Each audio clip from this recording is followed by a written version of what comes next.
como que a hipertrofia ocorre?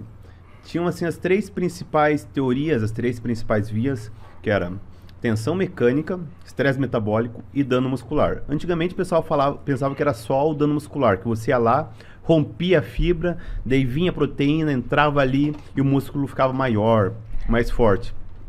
Só que vamos começar desmistificando o dano muscular antes de tudo, cara. Do dano, aí tinha regeneração celular, o reboco da proteína. Tipo assim, pô, foi lá, fez o dano, entrou proteína, músculo maior, cara. Era isso que o pessoal via. Beleza? Então, é uma teoria, assim, simples para você visualizar a hipertrofia, mas não é assim que ocorre, cara. O dano muscular é um processo diferente. O dano muscular, ele é reparado. Reparação é uma coisa, aumento de volume, hipertrofia é outra. Então, tem um estudo bem interessante que saiu esse tempo atrás. O cara fez alguns estudos em cima do dano muscular, que era o seguinte. Eles iam avaliando o dano muscular, a síntese proteica e a hipertrofia. Então, durante 3 semanas ali, cara, o dano muscular ficou alto, ele foi abaixando aos pouquinhos. A síntese proteica ficou lá em cima, foi acompanhando também, ela não baixou. E a hipertrofia, ela foi subindo conforme o dano era atenuado, cara. Então, você só foi ter hipertrofia real quando não tinha mais tanto dano rolando.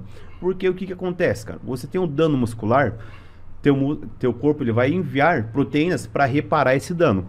Ele não vai dispor tantas proteínas ali para entrar no músculo e fazer ele aumentar de tamanho. Porque, como eu falei, são processos distintos. Ganho de massa muscular e reparação, eles ocorrem por sinalizações diferentes.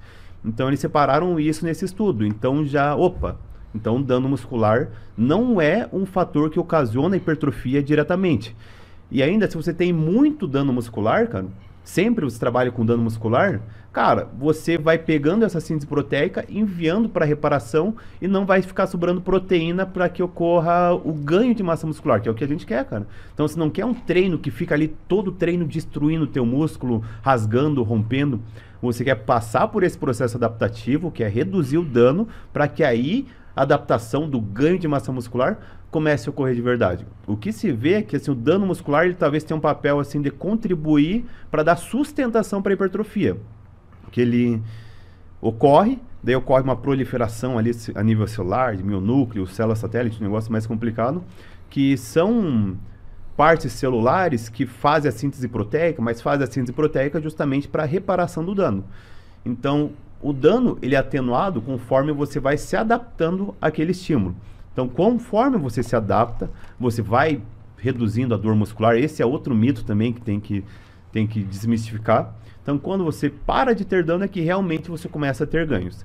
Então, essa que é uma das importâncias de se manter um estímulo de treino frequente, não ficar mudando treino sempre. Pô, uma semana eu faço isso, uma semana eu faço aquilo, uma semana eu começo pelo supino, outra semana eu começo pelo voador, porque o dano só é atenuado quando você faz sessões de forma contínua ali, seguindo a mesma lógica de treino, seguindo os mesmos exercícios, uma intensidade parecida, sem fazer muita mudança. O dano ocorre quando você tem muitas mudanças bruscas do treinamento, muda muita angulação, muda muito exercício, então você tem muito dano, cara. Então é por isso que é importante você manter uma base de treinamento fixa, tá? Para que o dano seja atenuado e aí sim você comece a ter o resultado que você procura, cara. Então esse é um dos mitos, cara. Então assim, só para resumir pra galera aqui.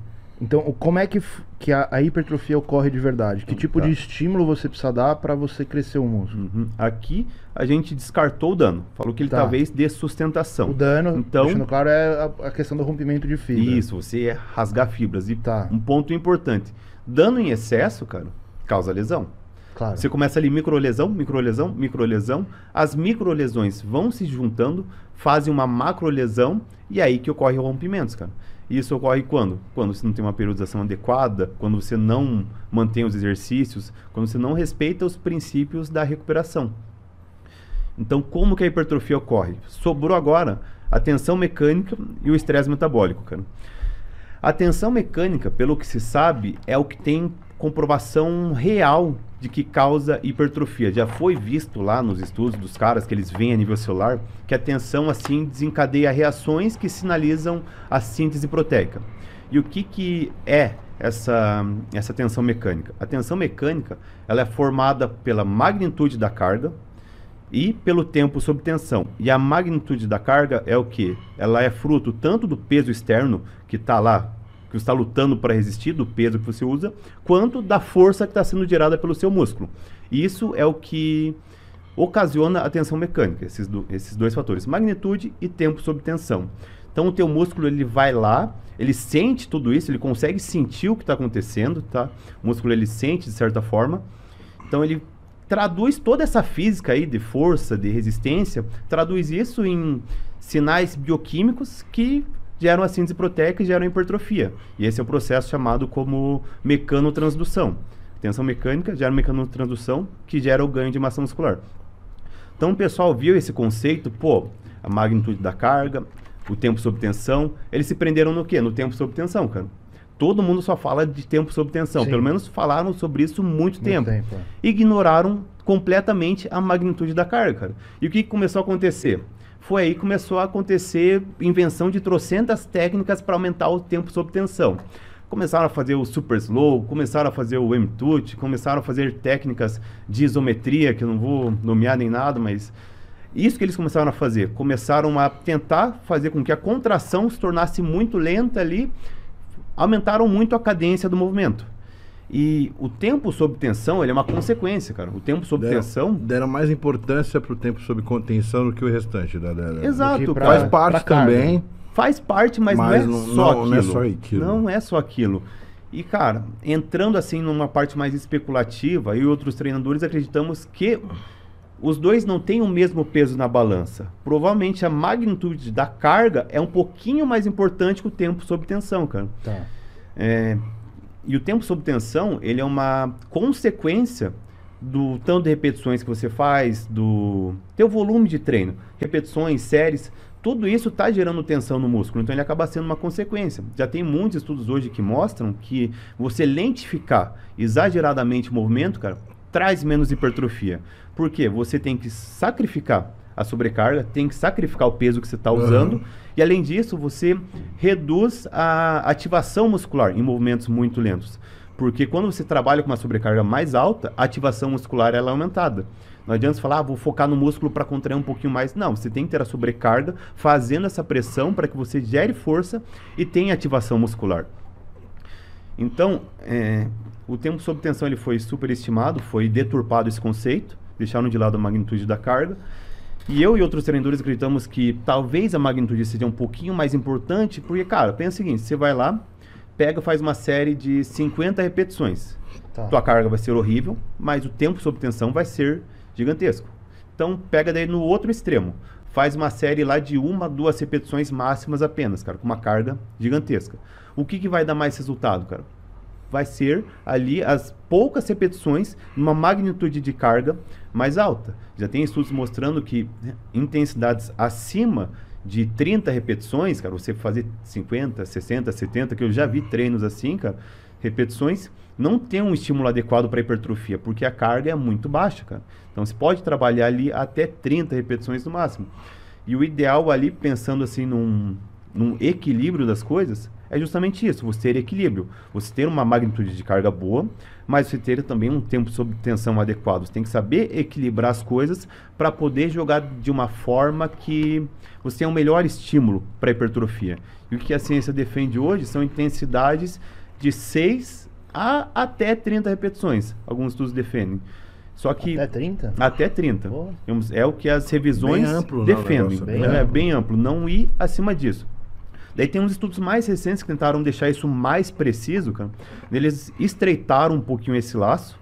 Eles viram de uma intensidade alta, que eles chamam, de 4 a 8, ou de 8 a 12, que eles já consideram moderado, alguns consideram alto, ou intensidade baixa, de 12 a 15, ou de 12 para cima, se não me engano.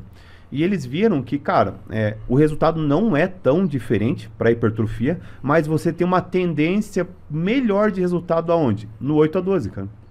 Porque você tem o melhor equilíbrio ali entre o peso e o tempo sob tensão, cara. Puxando um pouquinho mais para o peso, não indo para aquele extremo de 20, 30 repetições, cara. Então é isso ali onde a ciência defende. Pô, então a gente deu toda essa volta na tensão mecânica, daí tem também o estresse metabólico, cara. O estresse metabólico é outra via que, por exemplo, Quando você faz aquela série com mais repetições, sente o músculo queimar, sente essa acidose, ele quer dizer que o estresse metabólico ele tá alto, cara. Então, o que é o estresse metabólico? É a liberação de substratos energéticos que se acumulam no músculo. Por exemplo, o acúmulo de hidrogênio, o acúmulo de radicais de espécies reativas de oxigênio, o próprio pump muscular é um dos frutos do estresse metabólico. Qual mais, cara? Liberação de miocinas, da parte inflamatória. O estresse metabólico também causa um certo aumento da ativação das fibras musculares, cara. Só que assim, não tem tanta evidência que consiga mostrar essa ligação direta. É tudo uma parte indireta. Tipo, Parece... O pump em si não é algo que traz uma hipertrofia foda. Sim, você não tem um estudo que foi lá, fez treinos com alto pump e viu que, pô, tem mais resultado. Eles não conseguiram ligar o mecanismo ainda. Mas existe uma teoria por trás. Por exemplo, o pump, cara. O pessoal que treina pensando em pump. O pump, ele pode, assim, trazer um aumento para a hipertrofia por algumas teorias, porque ele aumenta assim, o fornecimento de aminoácidos na região, cara. Ou seja, o músculo fica ali recebendo um aporte de aminoácidos maior, né? Mais alimentado, cara. Ele fica mais hidratado também, cara.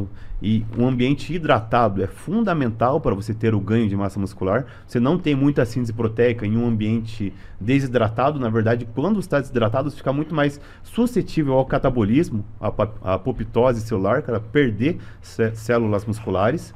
Então, são esses mecanismos que eles acreditam que o pump propicia esse... Ah, e tem mais um.